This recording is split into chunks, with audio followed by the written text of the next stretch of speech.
everyone back to another episode of Not Fighting. I almost forgot how we start the show because it's been a couple weeks since we recorded an episode. Yeah. When was... shoot. We keep saying we were going to, and we had all these things, and life's been really busy. We went to Palm Springs and actually took everything with us and then still didn't record a show. We even set it up. Mm-hmm. I don't know where this pillow came from, but... I use it whenever I work from home. I put it behind my chair because I got jiu-jitsu back. Yeah. Well, I always love to sit with a pillow on my lap. Why is that? Why is it so much more comfortable to have like this here? I don't know. Maybe it's like the weighted blanket thing where it's like, I don't know. It's not weight. I don't know. There's something about like feeling like, I don't know. If you're listening and you're not watching on YouTube, you won't understand, but I have a pillow that I'm holding.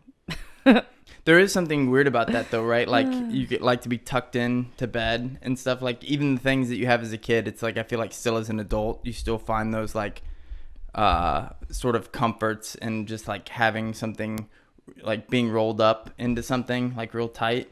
Yeah. Is that like... That's why I steal all the covers when we sleep, because I like roll away and pull myself into like a little burrito. Yeah, you're a defensive cover stealer too. Like you like roll yourself up like you just keep going, and then it's like wrapped around you to where it's like to really unleash it. It's like you'd have to get out of bed, yank it, and then you'd like yo-yo out of the bed, I imagine. Yeah, I don't think I'd yo-yo out of the bed, but I understand the sentiment.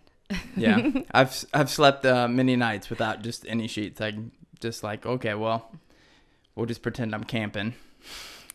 Yeah, getting the covers back from you is not the easiest thing in the world. And no way. I don't buy the whole thing either about like it's like, oh, well, it's like your body recognizes it because of, you know, when you're in the womb, blah, blah, blah. That's 9 months. It's like I've done a lot of things for 9 months that I'm not like well comforted by or affected by my entire life. I feel like it's got to be like instinctual comfort. Yeah, maybe. I don't know. I don't know. I don't have an answer, nor do I have like a hot theory on like why it is. I just find it fascinating. Yeah. Anyhow, hard pivot to other stuff now.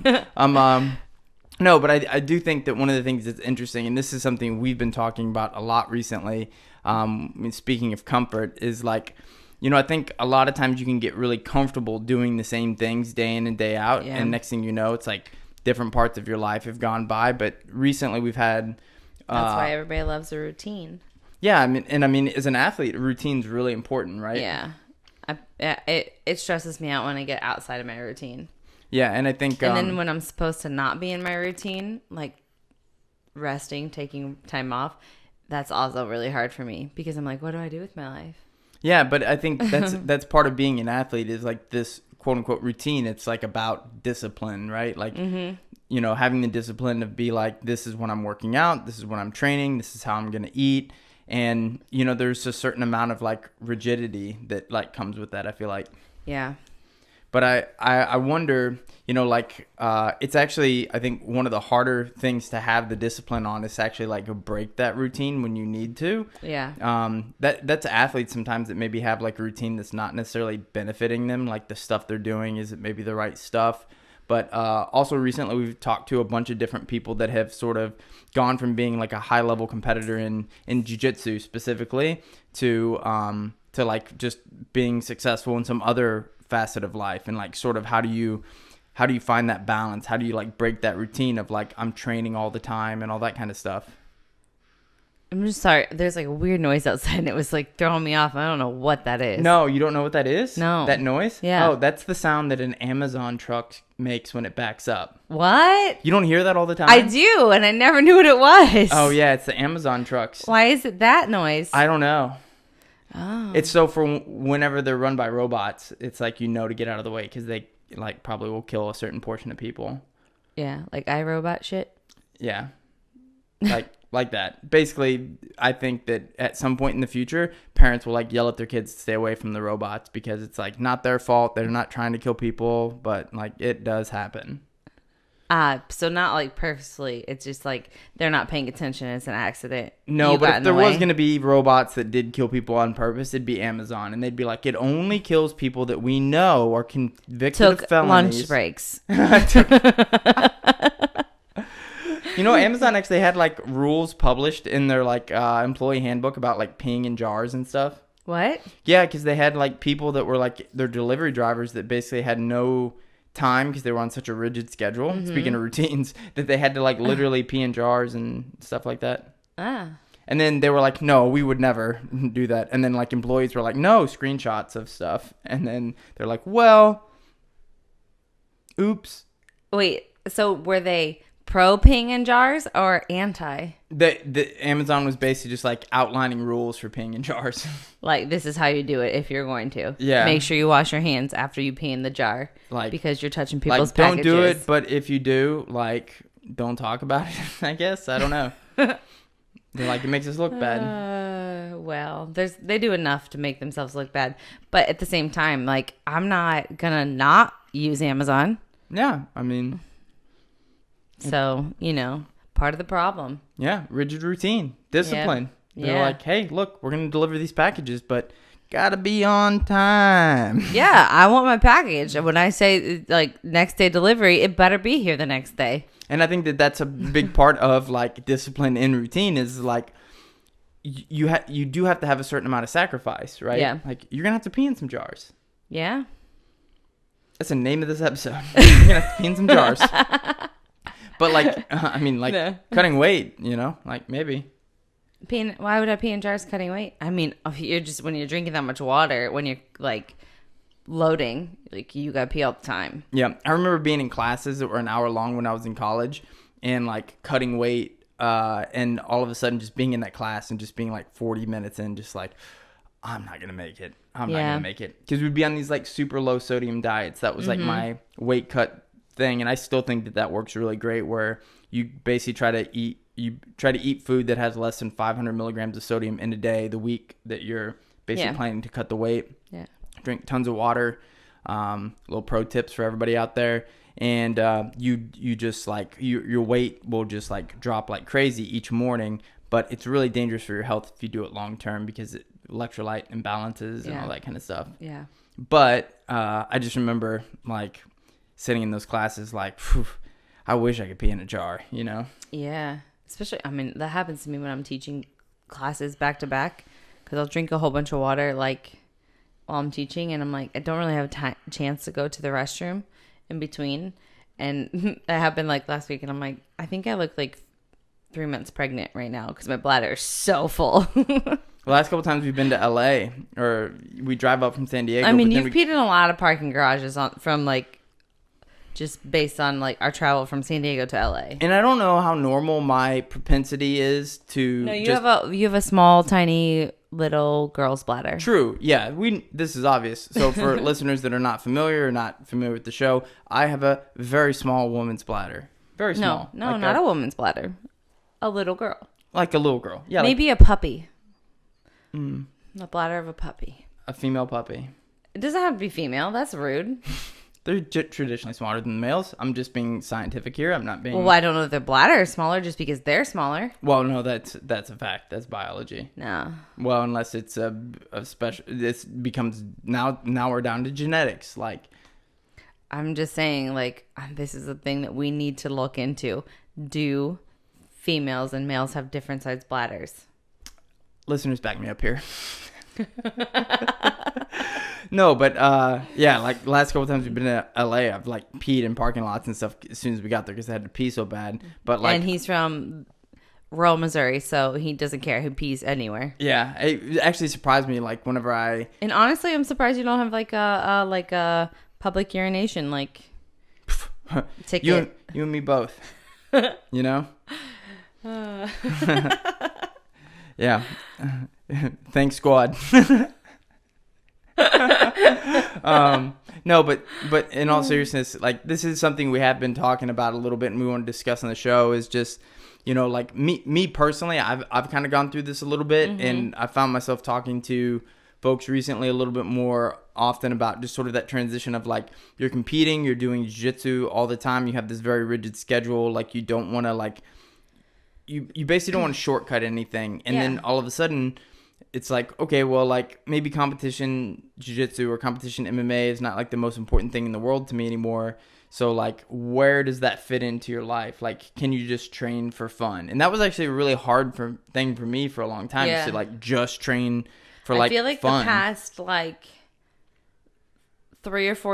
3 years, really truly, you have gone through that like battle back and forth of like feeling like you just need to train every day and you need to do all these things, and you're like stressing yourself out with like your schedule at work, and then also maintaining like your training schedule, because you're like, well, I need to be training because like if I'm not, I'm getting worse. But you haven't wanted to compete for a long time. Yeah. Like wanting to compete, not like saying like you haven't competed since 2019. Yeah, I can't remember what it was. Portland, right? Yeah, it wasn't 2020, so yeah, 2019. 2019, and so that was the last time you competed. I guess the pandemic probably helped that, because it would like help you kind of overcome those things. Yeah. But I remember like telling you all the time, like just because I'm there every day, because it was still like my job, like I was still actively pursuing like a competitive career, like. I'm like, you don't have to be doing that. You have what I always tell people, you have a real job. and I say real job because he makes money. And that's like something that I know has been a struggle for you. Just like, and especially here recently, because your career has kind of really taken off in a way that's just taken a lot more of your time and energy. You don't have the time or energy to go to training and do all those things. So I know that it's been really hard for you, and we have a couple other friends that are in the same boat and transitioning from that, I guess, being an athlete or competitor to like being in like the workforce and being successful in different areas. It's hard, even though you're seeing probably way more success in your career like now than you ever have in jiu-jitsu. Yeah, and that's one of the things I mention to people all the time is like that people always say like, don't you want to compete again? Like especially guys, whenever it's like I train with other good black belts that are competitive, that are like, man, you should compete again, blah blah blah. And the thing that I always think about is like, the moment that I came to the realization that I wasn't going to be the best in the world anymore, that it was sort of like a little bit demotivating to me, from the standpoint of like the thought that I can't be the very best actually makes it to where it's like I'm not as interested anymore. And then herein lies the struggle, where it's like, do I show up and continue to do the same thing every day because I don't want my skills to atrophy? Like, and that was the thing I think you've witnessed, which is like, if I had a bad day training in the past, like a couple years ago, like even though I maybe wasn't as focused on competition, it would still bother me. Yeah. If like I gave up a sweep, or like just or like, lost a round. Yeah, just didn't roll well, made a mistake, whatever. And now whenever I go to practice, it's like I don't care at all. Yeah. Like if I submit a purple belt one time, I might just like let them pass my guard, like legit, just be like, here, pass, like let's see what happens. Like now I'm gonna get out, like I'm just having fun. And I used to always kind of be like, how can some of the older like guys like that are black belts, brown belts, purple belts, like how can they like really enjoy like that sort of like thing? It's like, and I almost sort of like looked at it as like a weakness, like, oh, you can't be good anymore, so you're just gonna be like, oh, whatever. But for me now, it's like I'm not training for competition, it's like for my mental, physical health. And a good friend of the show, Nick Schrock, who's also running a business now, him and I were talking about this recently, where it's like, if I train once a week or I train every day in a week, like very focused, it's like there's a very, very small amount of people that can tell the difference now. I've been training jiu-jitsu for 15 years almost. So that means that like the skills that I have, I found now, and this is the benefit of training for that long, they don't atrophy that much. Like if my body feels good and I come to practice, like I don't feel that much different than when I was training every day. But that being said, you're still consistent. Yeah. So that's the thing is like different. Like you're still consistent. Like you might not be going, you're not training as much, which is probably better for you. Like in a lot of ways, because your body like can stay healthier, but you're still consistently there sharpening your skills at least a couple times a week to where, you know, you're not just like not training at all and then coming back. That's a difference where I think if you just completely stop, then I was going to say completely again. But if you could just completely stop training, I think then you would see the atrophy. Yeah. And your skills. But you're continuing to train. You're being consistent. And your body gets to like heal up a little bit more. Yeah, no, that is one thing. And it's like I tell this to guys all the time. How I roll, like it depends so much more on how my body feels than anything else these days. And it's the miles plus getting older. But like, you know, like a lot of the exercise that I do outside of jiu-jitsu, outside of running is really built around like just trying to keep my body like healthy. And that's one of the amazing things about some of this is like, when you're training to compete, like you're preparing for like an event, like time after time, you're not really thinking about longevity. And I don't mean longevity in terms of like, oh, I want to keep my body healthy so that I can do jiu-jitsu when I'm like 60 or whatever. I'm thinking about longevity in terms of like when you're training every day for a competition, I'm focused on like the moves, the techniques, learning things that can apply to like the next thing that I do, making me better. But I'm maybe not open to learning some stuff that I don't think is relevant to me. And now I find that like I'm learning every time I go to jiu-jitsu. I love taking Felipe Andrews classes because he shows moves that I think I'm good at. And I'm like, that's not the way I do it. But like, maybe I'll start doing it that way. I would never do that when I was competing because I'm like, I like my way. I got my setups. Like, this is what I like. I'm rolling with this. I'm not trying to like fundamentally change everything. But now I'm like, yeah, maybe I will, you know? If I suck at it for a couple months, who cares, you know? Yeah. Which is kind of like you should kind of be that way when you're competing too, though. It's like always be learning and like not close-minded to like seeing somebody else's perspective on things and trying things out when you're in class training and not being afraid to fail is like a big, I guess, I don't know what the word I'm looking for is, but it's really ambidextrous. No, it's really good for you because if you can be that kind of like, if you can have that humility in training, you're gonna get better. Because like if you're just always gonna do it the same way, like you're not necessarily like growing. Yeah. But if you're trying new things or like, and not afraid to fail in class, like, okay, like I'm trying this new thing, this new technique out or this like whatever. And you're going to mess it up a lot at the beginning. Yeah. But I think one of the things about being a competitor is you're competitive, right? So it's really hard. So it's hard to not like just go with your A game every class. And I think that's a problem that competitors fall into a lot of times. Like it doesn't matter the sport. It's like when you start competing in practice and that starts being like, if you build competing in practice into your routine, you're not competing against yourself anymore. You're competing against your training partners, against like your performances and stuff like that. And that's one of those things where it's like it can actually lead you down the opposite path where it's like you get very, very tunnel vision because you get very focused on like executing your stuff and not really being interested in like learning something new. Yeah. And I think that fundamentally is like if you look at the people that like are always evolving, like they have that attribute. Yeah. Yeah, they do. I mean, you have to constantly be, and it's not just like, I don't know, just adding to your game, be humble, like just working on like building new skills and developing them. And when you're doing that, you're going to put yourself in a position where you're not always going to be winning every round.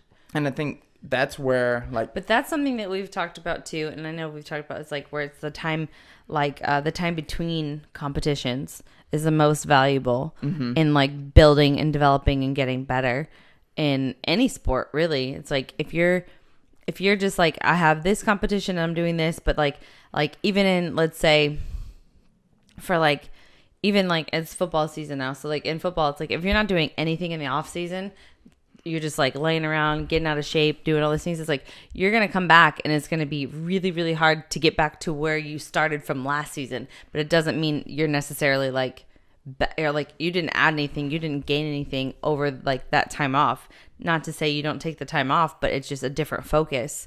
And I think you see that a lot with competitors where it's like, if I'm competing in something, then I'm like training really hard at that time. But then when I'm not, I don't have anything coming up. Like I'm just like, you know, being kind of lazy and like taking it off, where it's like, well, you haven't developed new skills, because when you're in training camp, that's not the time to add new skills. That's the time to just like hone in on the things that you're already good at. Yes. Yeah. Like make sure that everything is tight, you're in shape, like all that kind of stuff.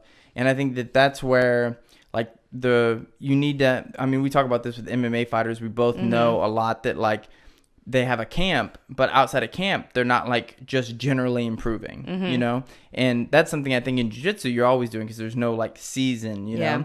But a lot of people just stay competing all the time to where they're never like taking the time to add new things. Yeah. And I think that's where the discipline aspect is both like the greatest, like tool in the toolbox of a competitor, and also like the greatest like flaw, because you know, that's one of those things for me where it's like you have to break that rigidity, that kind of plan, that routine, and like refocus a lot of things in your life so that you can be great at something else. And then sort of like find like peace with that, for whatever that looks like. But even outside of that, it's like, even if you're still trying to be like the best competitor, like you can look at everything, even the world of business, and everything favors if you're breaking into something, if you're trying to like, if you're on the come up, it favors the disruptor. Like the person that's innovative, that sees something new that's never been done that way before. And generally what happens is those that are disrupted, you can look at the technology space. There's a slide deck that I used to present whenever I would do like, I would put together these like presentations, blah, blah, blah. But at the end of it, I would always like show these news article clippings, and it was like Yahoo, the search engine king, that will reign for like the next 20 years or something like that. And it was like 2005, and it's like hilarious. It's like Yahoo, the search engine king. And then also like Nokia, have they reached the point of monopoly yet? And it was like 2003. Yeah, that's cute. And it's like, yeah, these are companies that like when the iPhone was coming up, or Google, the search engine, was coming up, they were like, they didn't adapt and change. Yeah, they almost looked at it sort of like, yeah, they got this is a niche, this is a fad, you know? Yeah. And I think that happens a lot in martial arts. Not realizing that they were the niche or the fad. Totally. It's like you look at some of the people that are champions in the UFC or Bellator, and a lot of them are like doing things or like winning fights in ways that people didn't think they'd be able to win fights.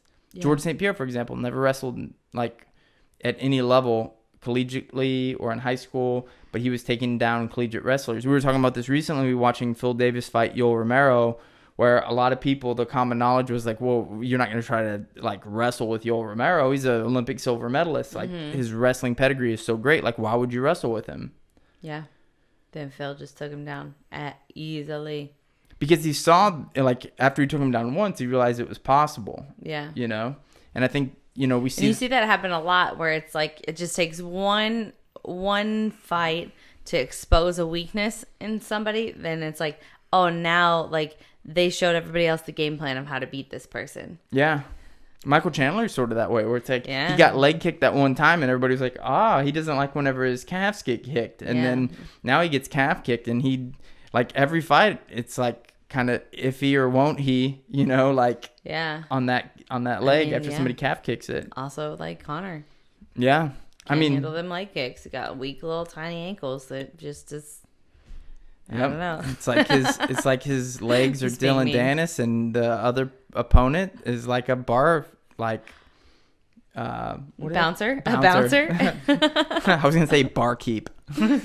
Which I saw that Gordon, because he posted the video of Dylan getting choked out by the bouncer, and that crossed his legs on the back, and I saw that somebody tagged him in it, and the actual bouncer that was like that was I like, saw that too. and he's like trying to get him like free tickets to like ADCC and fly him out to the ADCC event now because he's like, like this is so dope. Like it's hilarious. Not dope. It's hilarious that you submitted Dylan Dennis, but in the streets. But I think one of the things that's really interesting about this is in those examples, you can see the juxtaposition of both the importance of discipline, but also the importance of like a flexible, like I would say just like elasticity to like the way that you think about what it is you're trying to improve on. Meaning, you have a Conor McGregor, you have a Dylan Dennis, not to throw shade at either of them in particular, but like, I mean, I'll throw all the shade.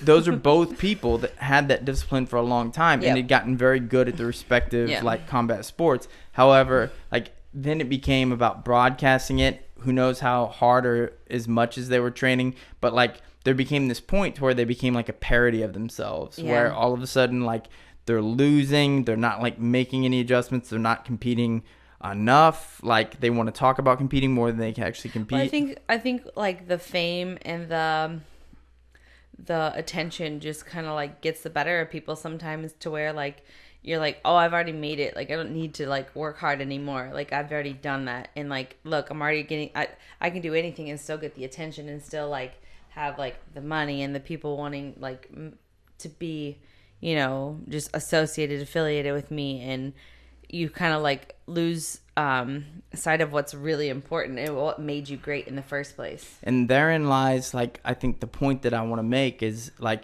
you mentioned the hunger part. Like, when you have that discipline and you're hungry and you're looking for every possible opportunity to get better, like, and that includes, like, learning something new.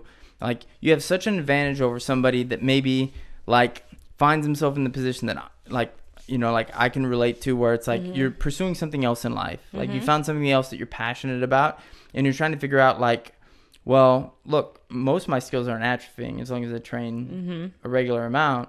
Like, I think all of a sudden it's like you sort of like that hunger kind of dies, even though you know you retain a lot of the skills. And then meanwhile, you have these like young up and comers that are just like super disciplined, so very hungry, and like innovating on their own. And realistically, I don't know that that's something that you can compete against. Like there's no way to replicate but I think that. That's just part of the cycle that will always go on in sports in general. There's always like, it's, you know, your time has passed. You have to realize that at some point, and it's like these like hungry younger like people, or just like the new people to the sport that have like a fresh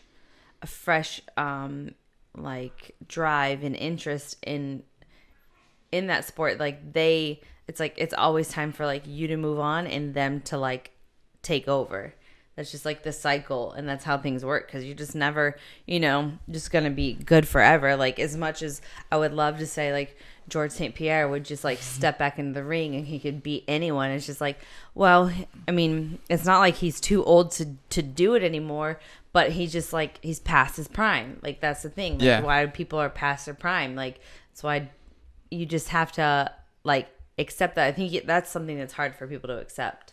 Yeah. And I mean, like, that's the part of me that like sort of really admires like the beauty of something that Khabib has done, where it's like he probably exited the sport in his prime, like leaving the legacy that he wanted to leave.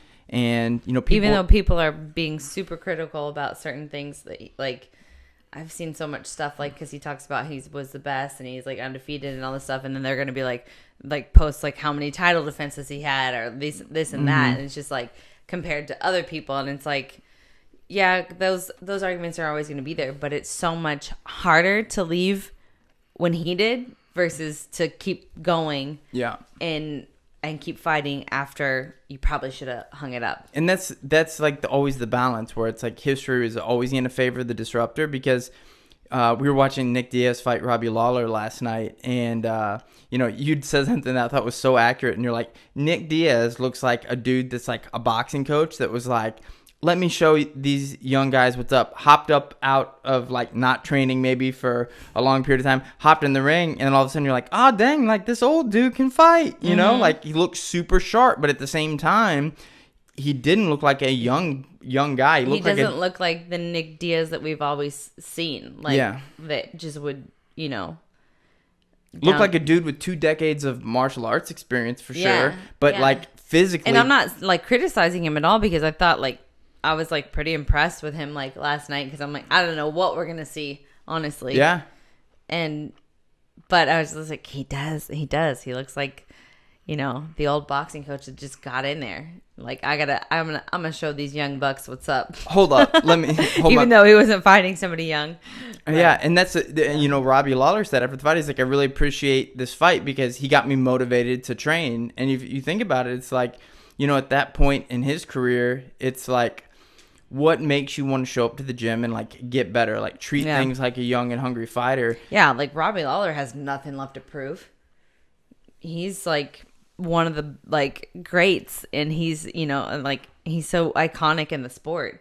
Yeah, and he's been been fighting for so long. He's been a champion. It's like, how do you get excited about like another training camp? Yeah, and not even a contender fight. It's like you think about the fights that he's had recently, and it's like fought for titles, and you've like won titles, and then you were the champ, and then you like, now I just have to fight for I'm just fighting to get paid. Yeah, is that what you're fighting for? Yeah, it's a job, and then you're competing against somebody to where it's like, I'm willing to lose money because I just want to be the best. That's young, that's coming up, and we were watching. Who's Number One this past weekend as well, where they had like these brackets, and somebody that we know really well, Cole, he's 16 years old, and I remember like the moment they announced that he was going to be in that tournament, and I was like, yo, that's scary. If I was any of the guys in that division, I would be worried, because I remember training with Cole when he was like maybe like 12. Maybe younger. I think he was like 12 when I first met him or something. And like he came into training. He's this tiny little like orange belt, maybe yellow belt at the time. I can't remember exactly. And then I'm like, this kid is good. He's like jumping, flying triangles on me. And I'm like, if he was just like bigger and stronger, like he would mess me up, or he, like it would be a lot harder. But I'm like, even then, I'm like, he's not just gonna like, I'm not like going my hardest because he's so tiny. But at the same time, I'm like, this is not easy to pass his guard. I remember playing like sophisticated like games with him as a black belt, like when he was like a yellow belt or orange belt, and just being like, he's better at these games than me. And the only reason why like it's like we're just rolling around like hitting these transitions is because he's smaller. It's like otherwise he's messing me up right now. And it's like now he's an adult size, and he's got like strength behind it, and it's like, that's a scary kid. Yeah, and he's got this sophisticated game. He's got this like young body where injuries don't count. He is a true professional. Yeah. Like if you like, and it's so funny to say, but he's more professional than a lot of people that I know that are getting paid to fight MMA or paid to like maybe even compete in other like major sports, because he's constantly on the mat. He's always like eager to learn, hungry to help. As like an 11 and 12-year-old. Yes, like this is, there's very few kids that I would be not be critical about them choosing to like be homeschooled and like make jiu-jitsu their career like that young, or like really like dive into it the way that he has that young. But you meet him, you train with him, you're around him, and he's got great family. Like his parents are great. They're not like crazy like for pushing him to do it. Like this is all him. This is what he wanted, Yeah. And so but when you're around him, you're like, okay, no, like for him, yeah, that makes sense. This is what he wants to do. And now it's like, it's paying off. Like I told him, I'm like, I can't wait to see like just the future for him, because it's so crazy how good he is already. And with like the discipline and everything he's doing right now, I'm like, I don't know. He's like going to be unstoppable. Yeah. And for those that don't know, his name is Cole Abate. They call him Ice Cold. Ice cold. I just said ice cold. But I honestly do believe he's probably going to be like the next big thing in jiu-jitsu. Yeah. He is only a blue belt under the Mendez brothers, trains at Art of Jiu-Jitsu now. But like, I mean, there's no way that you couldn't say this kid's like would be a competitive black belt like, I mean, he gi, no obviously gi. showed that already. But that's the thing is like, you know, you look at he fought Gio Martinez in the first round. Gio, another guy that I really like. Gio, super good black belt. Can't question the like credentials or like the pedigree, the legitimacy of his jiu-jitsu. 100%. And when I saw he was fighting Cole, I was like, man, that's gonna be a tough fight, because Cole, like, he's like hungry. Like, this means everything to him. This is what he's been training for. Like, he's coming with the most motivation he's ever had. Gio, it's like, this is another event. He's done so many of these. He's, you know, it's like, it's going to be, honestly, like, I think it's probably impossible for him to have the same sort of drive and motivation and hunger that his opponent is in that scenario, you know? And that's going to be the way that it is for throughout history, you know? Yeah. And I think, you know, like Buchecha, we saw him win his first MMA fight over the weekend as well. Like, I think you reached a similar point as he did, where it's sort of like, I've kind of accomplished what I want to in jiu-jitsu. So, like, MMA is something I've always had an interest in. I need a new challenge. Otherwise, I don't know that I'm motivated enough to, like, be competitive the way that I want to be competitive anymore. And I think, like, I don't know, it's something that I've seen, and it's like, I've been around for a long time, and I see a lot of these guys, especially some of the old school guys or older people, where it's like they're just doing the same thing year after year, like competing in the same tournaments, and it's like, you know, for what? Like, it kind of gets to a point where it's sad, and it's like, I don't want to be that forever. Like, I don't want to just be like, because even the ones that's like, oh yeah, like they have schools and they have students, but like they still want to do this for them, and like they have to train every day because of like a weird like impulse or I don't know, whatever for them.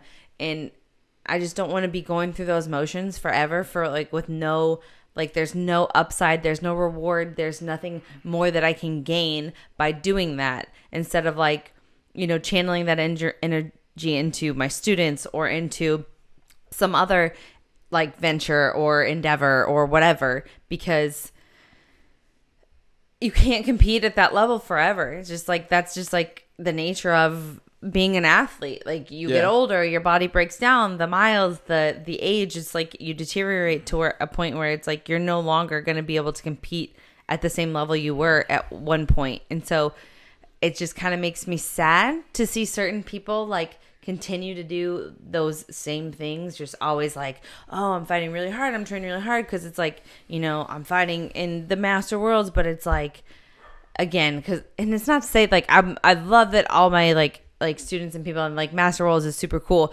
and most of the people there they're not full-time competitors, but there are some of those guys, and it's like, you're fighting at like master 5 and you're still like a full-time competitor. Like, that's like, it kind of makes me sad. Yeah, and I don't mean to throw the shade at people. No, but it's just like, that's just not what I want for me. Yeah. So if you're happy doing that, like, there's no like, I don't care. Like, good for you. But for me, that just, I wouldn't be content in that being everything that I'm doing in life. Like, I need something different. And I think that's what I think you have figured out here recently, where it's like, it was so hard for you to like take a step back from competing or just training as much, and like jiu-jitsu being such a like the priority in your life, and like making your work the priority, but you also are like super competitive in everything that you do there, and like seeing success, and like the ceiling is so much higher in what you're doing now that you like, it's easy. It still wasn't easy for you to like change your brain on that. No, you know? Like, it was really hard. But I think, you know, one of the things that, and I've said this before, and people, I think, attribute too much of like, I think they get real religious about jiu-jitsu sometimes, but jiu-jitsu did teach me, like, it gave me a rubric of how to be good at something. Like, if you're disciplined, if you focus, if you really care about getting better, not about winning, but getting better, like, the winning will come. Trust the process. Like, if you do the things that are difficult and you push yourself, like, you can be a great husband, you can be a great leader, you can be a great, whatever it is you want to be. Everybody's going to have different skills. I reached the point to where I realized like all those principles in jiu-jitsu applied no matter how hard I tried, like I almost killed myself trying to make myself as good as I could be at jiu-jitsu. Yeah. I reached the full potential of what I could do. And I'm really happy with the last time I competed in jiu-jitsu. I submitted all my opponents. I won.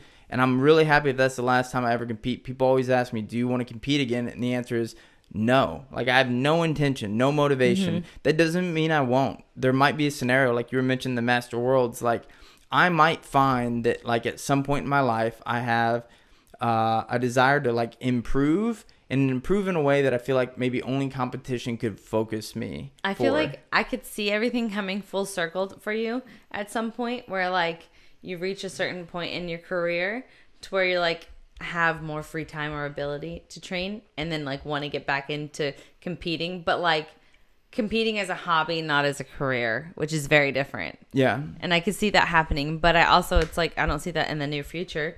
There might be other things that, like, excite you more. I don't know. But that's the thing is like, I've found other areas, completely different facets of life where it's like, I haven't reached my full potential, or like whatever I'm doing hasn't reached its full potential. And those same levels of like discipline, drive, determination, like I'm hungry here. Like, yeah. You don't have to be 17 to be hungry and driven, you know what I mean? But you do have to be passionate about something. And that means you can find new things. And I think that's where, you know, you're saying like, oh, it's kind of sad if this is like your one pursuit. It's sad because, you know, like this is, you haven't given yourself the permission to like go. And we've seen this with people. There was somebody I saw today fought in the UFC. He's a good black belt, Alberto Crane. He was speaking at TED Talk, but one of the things that I find interesting about it is like, this is a guy that was obviously like reached a point of excellence in MMA, reached a point of excellence in jiu-jitsu, and like decided he was going to reach a point of excellence in like another facet of life. Like, decide you're going to be like a great business owner, even if it's a jiu-jitsu school. Yeah. There's a lot of people that are great at jiu-jitsu that run jiu-jitsu schools that are not like great small business owners. You know what I mean? Those are very different things. Yeah. And I think that like, that takes, I don't know where I was going to go with that. Well, it takes a certain amount of like, I don't know. I think that takes a lot of courage and discipline in and of itself to like pull yourself away from. Yeah, courage. Yeah, pull yourself away from. I'm a hero. You are. You are a true hero, and you know what? I'm so grateful to have you in my life and to be married to someone that's the equivalent of a modern day Batman. Modern day Batman. That's not the hero I was thinking of. The most average of heroes. You got a utility belt. Batman. Batman's a garbage superhero. I'm sorry. I'm not going to apologize for it. I won't disagree with you. Which is probably like not exciting, but like at the same time, like whenever they had like the Batman versus Superman stuff, I was just like, Superman can just like hit him if he's so strong, like move buildings and all that kind of stuff. He just hit a Batman one time, he's dead, punch right through him. What happens if Batman's fighting in like the middle of a desert or field where there's no buildings to like swing from with his little like things? You know what I'm saying? Oh my god, I feel like we have people that like love superhero stuff right now. They're like, oh my god, like they don't know, like Batman has like a special suit or whatever. He doesn't. He's not Iron Man. Those are like the only things I know about superheroes. Yeah. Or comics in general. Yep. So yeah. So that being said, Batman's lame. Yeah, and with that being said, Robin's even lamer. Before we can like get everybody to stop unsubscribing from the podcast, we'll probably leave it there for the day. But I don't know. Do you have any? You're getting ready to fight now. So I don't really think we talked about the fact that Missouri sucks. And you know, I don't want to like say that like I'm not like it's not their fault. It's that people in Missouri suck, and the commission's doing the best that they can, and so they decided to not give me my license and fight, which was supposed to be like what, August 26th or something. Yeah, a couple weeks ago, like a month ago, and so we had to reschedule the fight, same opponent. So 4 weeks out now, October 22nd, I'll be fighting in Vail, Colorado. Whoop whoop. For LFA on UFC Fight Pass. I believe so, or their Facebook page. I don't know. Anyhow, that's what's going down. Check I'm getting ready for that.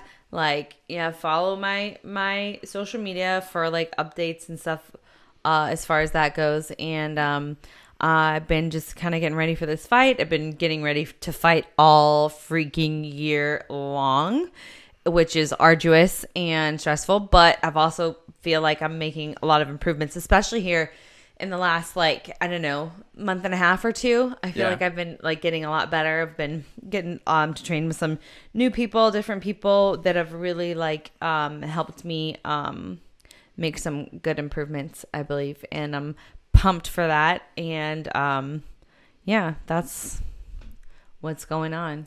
October 22nd, LFA, and it'll be in Vail, Colorado. And yeah, like it should be on UFC Fight Pass or YouTube, Facebook channel, something like that. So if people want to watch it, we'd love people just to support Jena, just because it's been so hard for her to just both get a fight, and then like now that she's gonna fight, we're hoping that just the popularity of both the show and then just, you know, people that have wanted to see her fight, been excited to see her fight, seeing what she's been doing over the course of the last year. It'll almost be a whole year that you've been training MMA now, so it's kind of appropriate in a lot of ways. And you know, like a couple of my students and people like close to me, they're like, I really miss you competing, like that kind of thing. And I miss competing too. We were at Fight to Win like a couple weeks ago, and I'm like, man, I just miss competing. And I had people ask me like, do you miss like competing in like these tournaments, like the World's going on or Pan Am's happening? And I'm like, no, I don't miss the tournaments. I don't miss that part of it. But I do miss competing. Like, I am super competitive. I love competition. And, you know, I love competition because it gives me something to strive for, in the sense that, like, I like pushing myself and, like, getting myself better, like, as much as I can. Like, I'm really competitive with myself, more than anything. And so I don't really miss like the tournament style competition, those big ones. But I do miss competing. And so I'm thrilled to be able to get into the cage finally. Training with a purpose. And yes, exactly. So we'll look forward to that. And if you have a chance to write a review, or if you're not already subscribed to the podcast or watch on YouTube, please do so. Also, there was like we were kind of wondering too, like we put out the videos and we put it up on YouTube. But most of our listeners are just listening like audio only. Or in the people who are watching on YouTube, like you might not actually be watching the show. You might just be listening as well. So let us know if you actually are interested in watching the show. Yeah, leave a comment on YouTube. Leave a comment on the YouTube page, just so. Or if you're just an audio only like person. Because if it is just mainly audio only, we may just transition to not recording it video, which it's not that much more difficult to set up, but it may give us the flexibility to do maybe one or two more shows than we normally do in a month or something like that. So if you like the show and you watch the video, leave a comment on the YouTube page just to let us know that you're watching. If not, and you're listening to audio only, do nothing. And, you know, just... I mean, you can leave a comment and just let us know what you think. And just be like, no, I don't. Or you can also you know, Batman emoji. Let us know what you want us to talk about. Yep. All right. Well, we want to thank everybody for watching or listening, primarily listening, as you've now learned. But another episode of Not Fighting.